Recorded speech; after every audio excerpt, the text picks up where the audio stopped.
एकच काम करा, या काळात फक्त एकच विनंती आहे, राजकारणात ये कुठे ये पण त्या ठिकाणी स्वतःला ओळख. किती दिवस चटाया उचलायच्या हे तुला कळलं पाहिजे.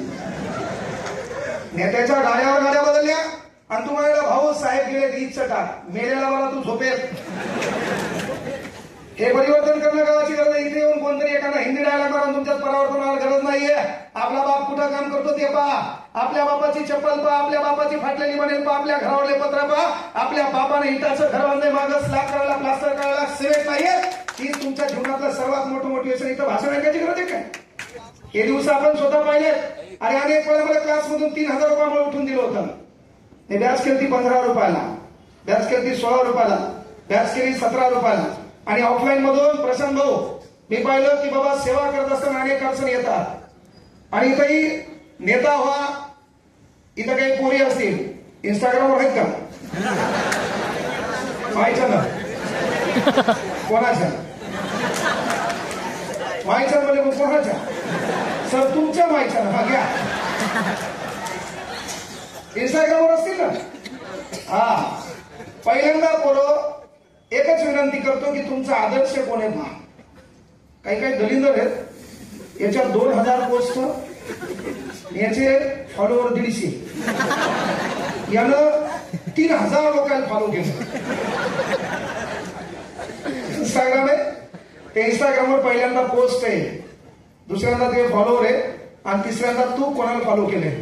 इथं बसलेल्या युवकांना विनंती आहे, पक्षामध्ये काम करत असाल, राजकारणामध्ये काम करत असाल तर तुमच्याकडे पाहण्याचा लोकांचा दृष्टिकोन बदलला पाहिजे. म्हणून विनंती आहे, राहणीमान बदला जरा. विनाकामी केस वाढू नका. काहीचे केस कुरळे होईना. प्रशांत भाऊ सराटा गरम करून काही कुरळे केले, काही न कानात बाळ्या घातल्या. कानात बाळी ठीक होती, काही न भवाळीत बाळी घातली है ना. काही न 3 जागी पॅन्ट फाडली. कस काय? That's called fashion. अरे केळू छान. त्यावर मोबाईलचे उपकार आहेत. त्या मोबाईलमुळे तुला इंग्रजी लिहिता आली, तुला हॅपीची स्पेलिंग आहे ना, हेच टाकल्यावर बाकीचं खालून आले. बर्थडे भी टाकल्यावर बाकीचं खालून आले. अॅनिव्हर्सरी तुला तुझं माहित होतं पण एम टाकल्यावर बाकीचं खालून आले. आणि त्याच्यात तू डायलॉग फॅशन. कपडे केसन तुमच्या लुकमध्ये कानाविनात बाळ्या घातल्यानं कधीच माणसाला फॅशन म्हणून पाहिल्या जात नाही. आजही आपल्या बापाच्या फोटोकडे पहा, रुबाबात बापाचा अलीकडे फोटो आहे, सूट टाय कोट बुटा अरे किसी नंगे को देखकर नंगा होना ये गांधीवाद सिखाता है. किसी नंगे को देखकर नंगा होना ये गांधीवाद सिखाता है, लेकिन किसी नंगे को देखकर सूट बूट में लाना ये आंबेडकरवाद सिखाता है. आपल्यात ते परिवर्तन होणं गरजेचं आहे. हे गेले वर्षानुवर्ष भाषण चालूच आहेत. बोलणाऱ्याचं बोलते, ऐकणाऱ्याचं ऐकते. परिवर्तन धंदू राखायचं नाही. इथं बसलेल्या पोरींना विनंती आहे, जरासं मोबाईलच्या बाजूला पडा. पोरांना विनंती आहे, तू कोणाला फॉलो करतो? तर सध्या प्रशांत भाऊ विचार मंचावरले सर्वसामान्य मानव माझ्यापेक्षा ज्येष्ठ आहे. मी विनंती एकच करायला, सध्या पोरांमध्ये ट्रेंड कोणाचा आहे माहितीये का? जो गुन्हेगारीकडे वळलेला आहे, जो काहीतरी जातीय स्टेटमेंट देतो. आजकाल महाराज लोक या विचार मंचावर जातीय स्टेटमेंट दिले ना, काही बोलायले. पण त्याच्यामध्ये काय होतं, हे पोरग फॉलो करायला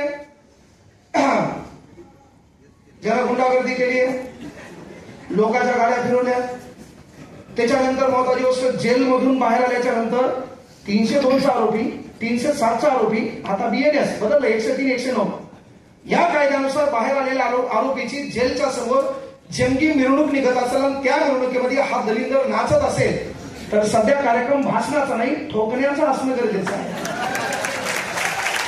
आणि म्हणून महाराष्ट्रातल्या प्रत्येक कार्यक्रमात मी मायबापाला त्यांचा मुलगा म्हणून एक विनंती करत असतो, माईच्यानं भाषण करा, भाषण ऐका, कोणाच्या कार्यक्रमाचा नका जाऊ, पण हप्त्यातून एकदा आपल्या अवलादीला ठोका.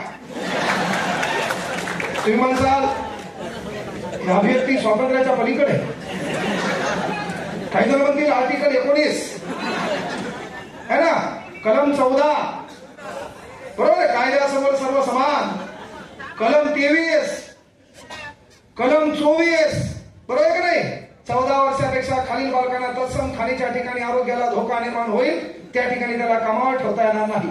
मग समजा पोरग सावीले आणि बाप म्हणला 1 ग्लास पाणी होणार, मग त्या म्हणायचं का सांगू का तुम्हाला कलम 23? बापान हाणायला पाहिजे का नाही? पाणी 1 ग्लास आले त्याच्या आरोग्यावर धोका निर्माण व्हायला.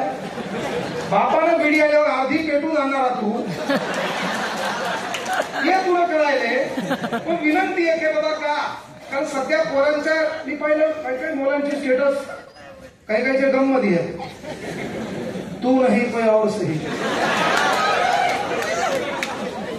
काही काहीला ग्रेट लव झाला असं, लव प्यार इश्क दर्द दुःख प्यार. ह्या शब्दाच्या व्याख्यात असलेल्या तमाम दलितांना विनंती आहे, काही कर. नांदेडला शिकायला आलाय, रूम मध्ये बरोबर चालू आहे, खूप अभ्यास छान चालू आहे. गावाकडचे हृदयाचे तार सुटलेले. त्याच्यात 7 वाजता तिचा फोन आला, तो हा स्पीकर ऑन केला, त्याच्यात तिनं आवाज काढला हॅलो, आणि ती म्हणली पिलू जेवला का? इथून पुढे दलिंदराव आपल्याला पिलू कोणी म्हणलं ना पाहिजे. बाळासाहेब शिंदे पेज क्रमांक 268. पिलू फक्त कुत्र्याच्या आणि डुकराच्या लेकराला म्हणतात, कळायला पाहिजे आपल्याला. त्याच्यात ती जर म्हणत असेल तू जेवला का? अंडायला खाल्ला, दुपारी रोडवर पळालो, पोट दुखायले म्हणून मी जेवलो नाही. त्याच्यात ताई मोबाईल लांब नेते कारण आवाज गोड येतो. आणि ताई तिकडून म्हणत असेल तू जेवला नाही म्हणून मी पण जेवणार नाही. तिकडं ताई बम जेवून असते. हे सर्व नाटकं असतात. तू जेवला नाही तेव्हा या जगात फक्त 2 लोक जेवत नाहीत, तुझी माय आणि तो बाप. तू उपाशी राहणार नाही याची काळजी तुला पाहिजे. त्याला कोणाच्या वाचनाची गरज नाही. पण पहिली गोष्ट एक सांगायला की पोरं काही करा, फक्त जरासं त्या मोबाईलच्या थोडं बाजूला आहे. रील्स स्टार इथं आहेत का काही? पण प्रत्येकाला वेळ लागले. लोकांचा गॉगल घाल, लोकांचे कपडे घाल, नवीन फोटो टाक, त्याच्यात ऑसम लुक. कुठून शब्द आणले काय माहिती? Awesome look. बाबा पोरी शिकणाऱ्याचा विषयच नाही. कुठून तोंड वाकडं करतील तिच्यासोबत तशीच भेटली तिला.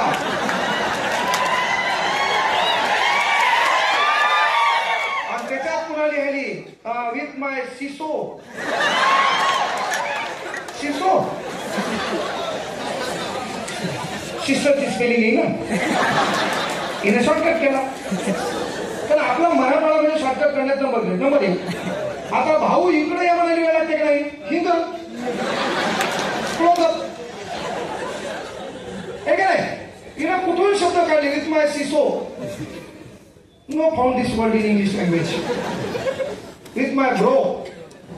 ब्रो बरदाची स्पेलिंग येईल ना, हिनं शॉर्टकट केला. ब्रो कोण? पुन्हा ट्युशन मधला पोलीस भरती. सकाळी 4ला तिला पळवायला आला, ती पळून मी गेली. तू गेला इथं तिचा गोळा सांभाळू.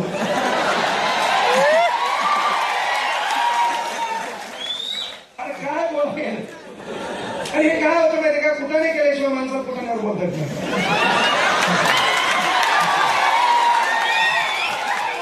आणि मी बोललेल्या गोष्टी जर कळत नाही ते नाबालिक. आणि मेन गोष्ट अंधारात पळायचं. अंधारात एकटाच पळायला गेला. दलिंदरला पेपर येते आपल्याला, एका प्रश्नाला 4 ऑप्शन आहे. तर तो काम आहे एकाच गोष्टीवर डिपेंड राहायचं नाही. कुठली गोष्ट अंगलट आणायची नाही. तुला एवढी प्रेमाबद्दल व्याख्याचं मायबापावर प्रेम व्हावं, 20 वर्ष त्या मायबापा तू सांभाळले, त्या गोष्टीत तुला प्रेम व्हावं. 1.5 दिवसात कोणतरी आहे ना डॉट डॉट डॉट हे म्हणले होते का विथ माय ब्रो. ब्रो कोण? ट्युशन मधला. सगळ्या भाव किंवा झडपडी आली का? लग्न झाल्यावरली आली हो. लग्न झालं इथं आणि 5वी नापासी. त्याच्यात इंग्रजीत आली just enjoy is my hobby. Hobby आम्हाला हॉबी म्हणजे शिकवलं होतं छंद. आता नवरा छंद आहे का? Is my hobby. हजबंडची स्पेलिंग येईल ना. हजबंड. लग्न झाल्यावर त्या दलिंदराचं हसणं बंद होतं की हजबंड. येऊ दलिंदर 12वीला 3दा नापासून जायला खायला. Just enjoy with my life line. बघ्या की नशिबात पाईपलाईन आहे. लाईफ लाईनच्या आधीच लागू नाही. हे जे मोज मजा ह्या गोरगरिबांसाठी नाहीत, ह्या श्रीमंतासाठी आहेत. मात्र एक गोष्ट आहे पोरिओ, काही करा एक विनंती आहे की आपल्या येणाऱ्या काळात काल परवा पाहिलं असेल की शासनाने जागा काढल्या 17,000 काहीतरी 17,000 का 1,700 कंडक्टर वाहक चालक. आता त्या जागा आहेत कंत्राटी. आता पहिले ड्रायव्हर कंडक्टर पहिले स्थानात आहेत. एसटीचे पत्र करून गेले, फक्त सीटा शिल्लक आहेत आणि बाहेरून काय दिसायले आणि मग ही लाल परी म्हणत या ऐका ना, त्याच्यात ते तानातन त्याच्यात पुन्हा जर आता 17,000 कंत्राटी भरले आणि